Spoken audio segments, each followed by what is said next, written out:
The science of breastfeeding, a 3D journey. Welcome to Pregnancy Journey 3D. Today, we explore the fascinating biology of breastfeeding. Through detailed 3D animation, discover how milk is produced, the benefits for mother and baby, and evidence-based feeding guidelines. How breast milk is made.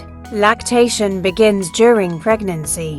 By weeks 16 to 22, your body starts producing colostrum, the first milk, packed with antibodies. After birth, transitional milk appears by day 3, with mature milk fully forming by week 2. Two hormones drive this process. Prolactin stimulates milk production in the alveoli. Oxytocin triggers the letdown reflex, releasing milk. The magic of breast milk.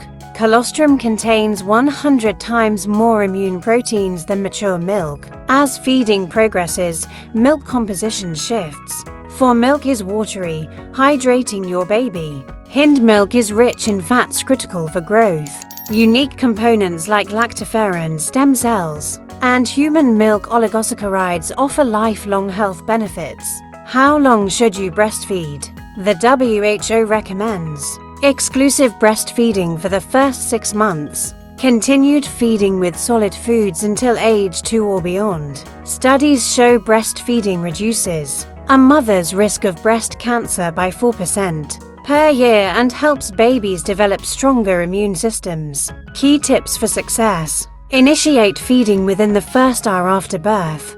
Feed on demand, not on a schedule. Ensure a deep latch.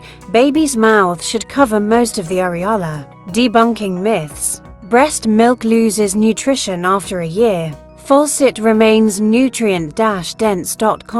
Small breasts mean low supply. Milk production depends on demand, not size. For more science-backed parenting insights, subscribe to Pregnancy Journey 3D.